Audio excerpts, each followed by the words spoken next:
Hey guys, and welcome back to the Pokemon Fab 5. I am your host, Moonlight Swami, and today I have a very special video for you guys. We are breaking down our team for season number 4 of the National Pokemon Association, the NPA. This is going to be awesome. We have a really fun and good team this time around. For those of you who were with us last year, yes, our Sand team was really fun. Tyranitar, Excadrill, and etc. If you want to go back and watch those, please feel free to. I will try to leave a link in the description below, linking to that playlist. But we're back for season number 4. And while season number 3 didn't end the right way that we wanted, we lost in the, what was it, the quarterfinals, semifinals to A-Drive. I think it was one or the other. But we lost to him. Unfortunately, it was a badly timed crit that kind of cost us in the end on our Weezing from his Goodra with a Draco Meteor. He Draco'd us, and we were guaranteed to live it, a second one, and I had clicked Pain Split to really whittle it down, and he crit us on the second one, and that took out our defensive wall. Really bad. But, yes, while I'm still salty about it, that doesn't mean that we can't move on and learn a lot from that season. So first things first, we had some Pokemon that were really multiple for us last season. Whether you want to consider Kecleon, whether you want to be Tyranitar, whether you want to say some other Pokemon on roster that we did some really good things with. Haxorus was excellent, Rotom Heat was excellent. We had good variety in our Mons, but we did have some pretty big weaknesses. And one of the biggest weaknesses was to Infernape. The combination of the fire and the fighting priority did a lot of damage to a lot of our team. And we tried to mask that a little bit through other measures, but in the end, it wasn't meant to be, and sometimes that happens. You know, we had Mew, it was a good Pokemon as well, but we learned a lot from that season, and the APA definitely didn't go as we planned. We were a little too hyper-offensive, and it cost us in the end, but this year, I wanted to go in a completely different direction. I wanted to go in a direction that could build a team that did a lot of hazards, hazard removal, priority, recovery, pivot. Basically, I wanted Mons that meshed well together and had a wide variety of different things that they can do for us so teams can't prepare for us the same way each week. And I think we were a little too obvious in the APA. Last year in the NPA, I think we were really tough to prepare for, but I didn't want to go back to Sand because, well, I wanted to try something different. So, that's why we're here. We had the 13th pick in the draft last year. Ironically, we have the 13th pick again this year.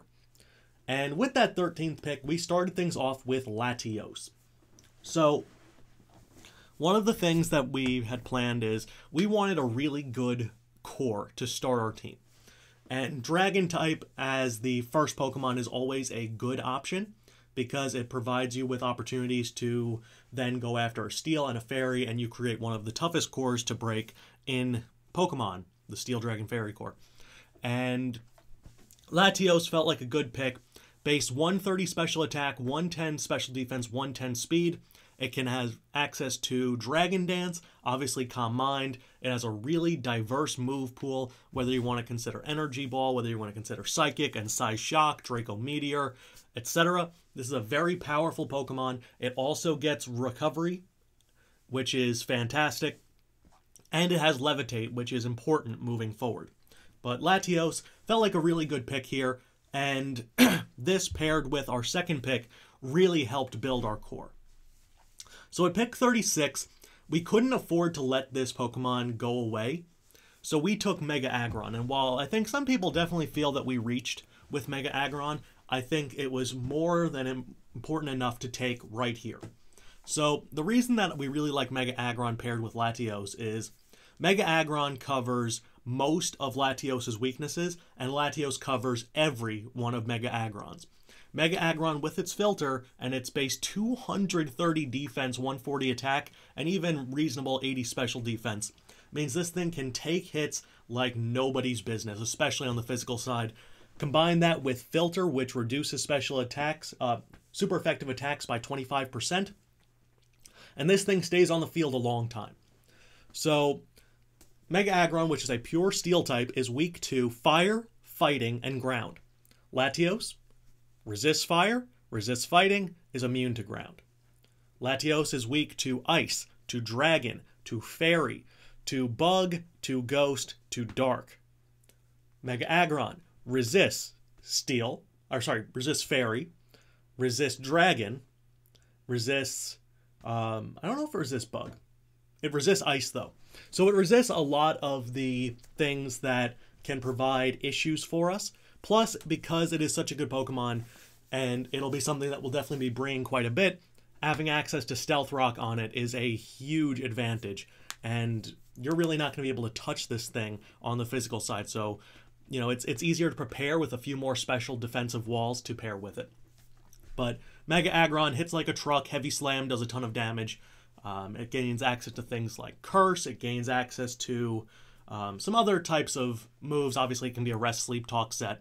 Gets Dragon Tail. I mean, this is a very powerful Pokemon. I think it gets Roar as well. But I love Mega Aggron, and this core gives us some speed and some power and some power and some bulk right off the bat, which is really, really important. Next up, we have Mimikyu, which is personally my favorite Pokemon. I actually have a Mimikyu plush. I'm probably going to start bringing it after the Week 3 battle to my desk just to give us some good luck. But Mimikyu is really fun. One of the Pokemon that we really wanted to pair with this core would be Mimikyu and Primarina. The reason being, while you're double dipping on the fairy typing, Mimikyu's ghost typing and Primarina's water typing mean that they do not share a weakness.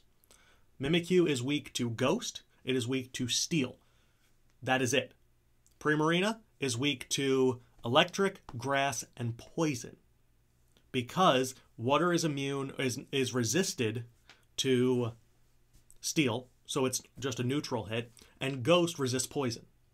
So the point is that both of these mons are able to kind of, with their fairy typings, resist different types of hits, which is really cool. But Mimikyu, with, of course, its disguise, makes it a really powerful Pokemon. Obviously, that doesn't help against status effects, but it's a really good sweeper stopper if you want to run a red card set with it. It also can attack. It has a very diverse move pool, whether it be Drain Punch, Play Rough, Shadow Claw, Shadow Sneak, Wood Hammer. I mean, there are things that this thing can do. It has many different forms of boosting its attack. Hone Claw, Swords Dance, Bulk Up, Splash with, Z Splash. Obviously, it gets its own special Z move now with Let's Cuddle Forever, I think it's called. So, I mean, this is a really fun mon. Base 90 attack isn't great, but it has good defense at 80. 105 special defense is very good. 96 speed is an unusual but very useful speed tier. And while it can't take too many hits, the fact that it can be a dual Focus Sash type if you wanted to run that means that this Pokemon can be a huge deterrent to certain Pokemon and can help stop sweeps dead in their tracks. So after we had Mimikyu and Primarina was off the board, we needed a dark type and we needed something to help us out a little bit, and we went with the Intimidator Krookodile. Krookodile is a fun Pokemon to use because it is an Intimidator. It has Moxie as well if you want to run that. It can be a Stealth Rock user. It's 92 base speed, 117 attack, and 95 HP means that you can run it bulky with an Assault Vest. If you want to run it bulky and defensive, you can also do that. It can be just a bulky attacker because you give a lot of HP, give a lot of attack. It can do things in that realm. Earthquake obviously is great. Superpower, Rock Slide, Knockoff is very powerful. Pursuit is excellent. And being another Stealth Rock user gives us some other options. So we don't need to rely on Mega Aggron for that role. And this can help whittle down Pokemon that, if we bring a lot of special defense walls, then we can kind of whittle down the defensive side of things or the attacking side of things and help prepare our Pokemon better for straight up attacks. But Krookodile, very powerful Pokemon. I love having it. One of my personal favorites, a Gen 5 Mon. Absolutely love it. Next up, we go with the Pokemon that gave me the most grief last season in the NPA, and that's Infernape. One of the really cool things about Infernape, and it's kind of the idea that we wanted to be more multiple to begin with, is that it can be physical or special. It has base 104 attack and 104 special attack with 108 speed. It's also a Stealth Rock user. It gets 2 forms of priority in Fake Out and Faint. It gets Slack Off, it gets Pivot and U-Turn, It gets Overheat, it gets Flare Blitz, it gets Close Combat, it gets Swords Dance, and Nasty Plot. So you can boost to +2 in attack or special attack. And with Vacuum Wave and Mach Punch, you have 2 different stab priority attacks to go along with, obviously, the Fake Out and the other stuff that it has. Very powerful Pokemon, great pivot, and it's hard to prepare for. You know, you can have bulky Mons, you can have Scarfed Mons, but if they are weak to Infernape, then you can just priority them and get them out of the way. It's very useful, very fun Pokemon to have, and it's a threat no matter what, and you really don't know what set you're going to see. It could be Scarf, it could be Band, it could be Specs, it could be boosting one way or the other. This thing is a matchup nightmare for teams, and that's why we love having it so much. After that, we took Licky Licky, and this is an interesting 6th round pick, but it was too important. So, Licky Licky is base 110 HP, 85 attack, 95 defense, 80 special attack, 95 special defense. Low speed. So, right off the bat, a normal type can be physical or special with a pretty good move pool. Let me just see exactly what it gets. I know it gets Fire Blast and Flamethrower. I'm not positive if it gets Thunderbolt. It does. It gets Thunderbolt, it gets Ice Beam, it gets Thunder, it gets Earthquake, Shadow Ball, Brick Break, Rock Tomb, Thief, Focus Blast, Explosion, Gyro Ball, Bulldoze, Rock Slide. I mean, Surf. This thing gets pretty much everything. It can get Belly Drum, it gets Curse as well. Hammer Arm. It gets the Elemental Punches, Icy Wind, Knockoff, Focus Punch. I mean, this thing literally can do anything to somebody. Gets Power Up Punch as well. And the point is that with a Pokemon like this, another Pokemon that you cannot fully get a grasp on, also gets Power Whip, that you can't get a grasp on what type of set it's going to be because of all the different options that you can run with it. But most importantly, thanks to a special event from Generation 3 in 2004 at the New York City Pokemon Center, Licky Licky gets access to Heal Bell and to Wish. With a Pokemon like Licky Licky with base 110 HP, those are some extremely beneficial wishes that you're going to be passing on to other Pokemon. So this thing can serve as a Cleric, it can serve as a Sweeper in some sense or another, especially under Trick Room, but it provides just so many opportunities to do different things, and obviously it can be a really good special defense wall as well, with its high HP and good bulk on either side. So definitely a very useful Pokemon, and as a Tier 4 selection, it was worth reaching to make sure that we guaranteed it. Next up, we have Alligator. Now, Gator's a cool Pokemon because we needed a water type. I think Suicune had just gone before us, and honestly, I wasn't too fond of Suicune. I really think it's a good Pokemon, but it has such a limited move pool that I think you can kind of work your way around it, and it's a little too stally for my liking. So, the cool thing about Alligator is obviously it has pretty good HP in 85, 105 attack, 100 defense, 83 special defense, but it's not very fast, only 78 speed. However, it gets access to Dragon Dance, it gets access to Swords Dance, but, most importantly, its special hidden ability is Sheer Force, which boosts the power of attacks that have secondary effects and just removes the secondary effect. So the extent of its move pool can be things along the lines of Crunch, Liquidation, which is a really, really powerful addition to a bunch of water types, whether it be to a, to a, not a Krabby, the evolved form of that. A Kingler, yes. That is that's a really big boost for it. The boost is actually boost by 30%, but they lose the effectiveness, the secondary effect. So in terms of things that it can use Ice Fang, it can use obviously Superpower, Liquidation. Crunch is another move that gets the benefit of that. It also can get Agility, which is pretty cool. Not terribly special, but it could be. It also gets access to Dragon Claw, Ice Beam, Earthquake, Return, Brick Break, Rock Tomb, Aerial Ace, Scald if you want to go that direction, Shadow Claw, Bulldoze, Rock Slide, Waterfall obviously, Ancient Power, Ice Punch, low kick. I mean, there's a lot of different things that this can do. Outrage, which is really cool as an addition. Power Up Punch with Hone Claws as well, Avalanche.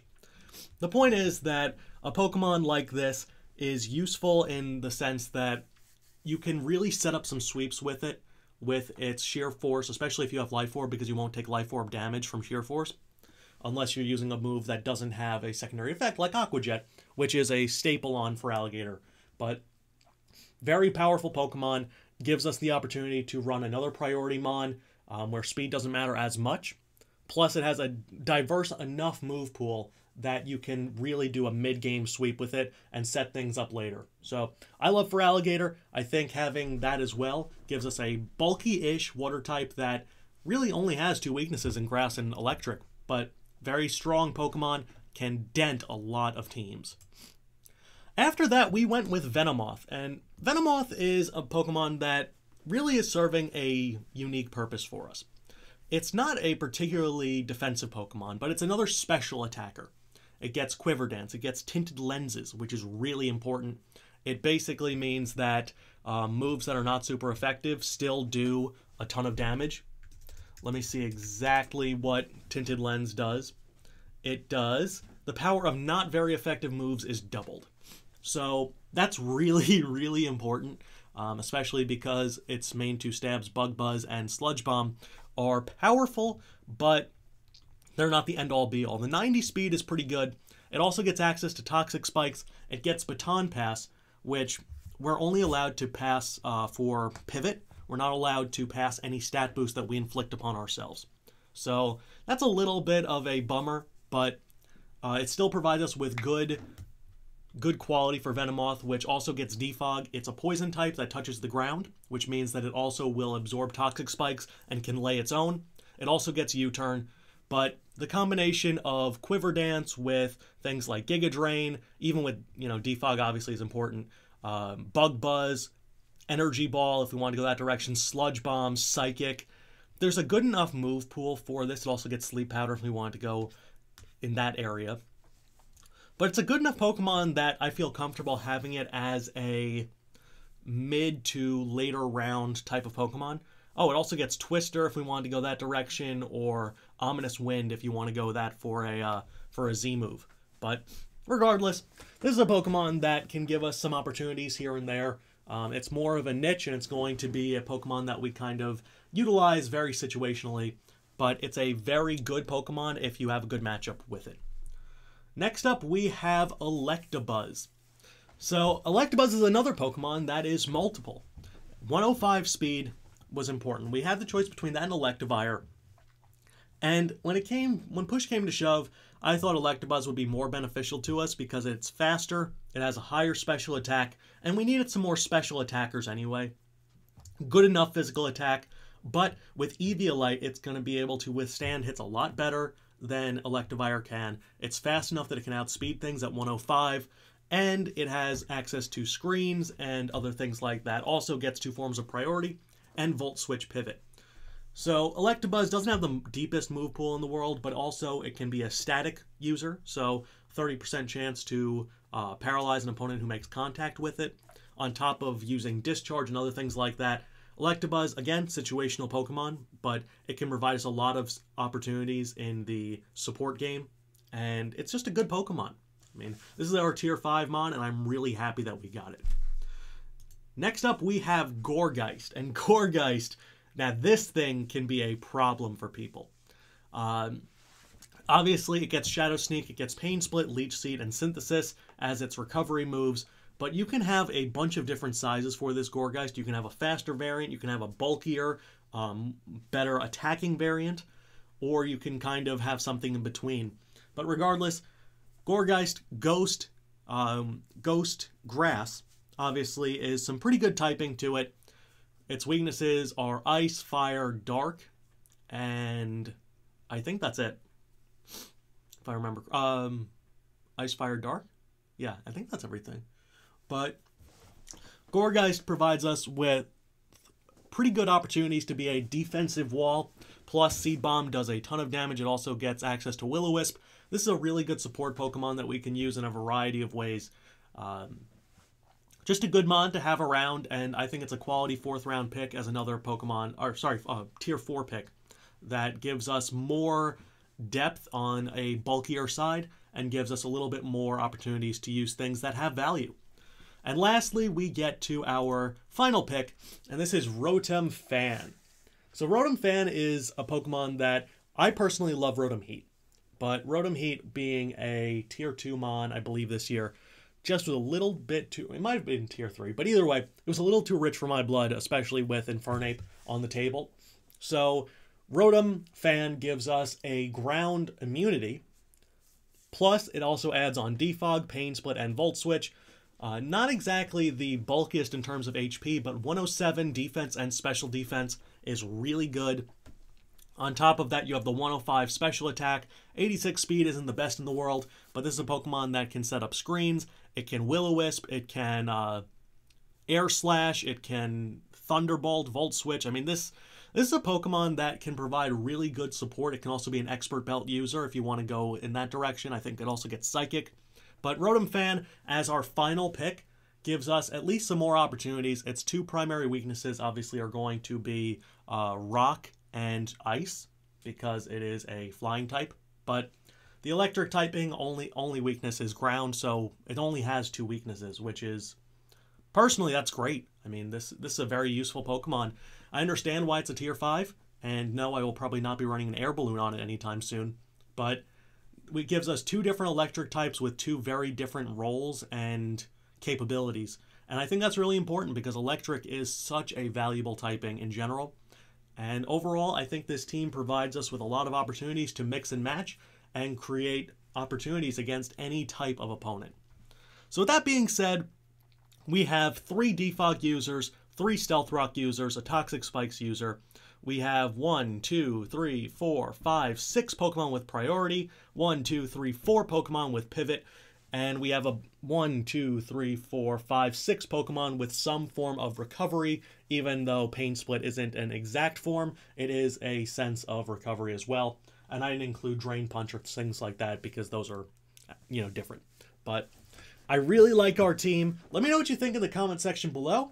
And next week on Sunday, because the battles will be going up every Sunday, we will have our first battle, which will be against Jerry Oak, head coach of the Los Angeles Landorus. I'm really excited for that, so make sure to drop a like if you are excited for season number 4. Let me know what you think about the team in the comment section below. I am Moonlight Swami for the Pokemon Fab 5. I'll be talking to you guys on Sunday.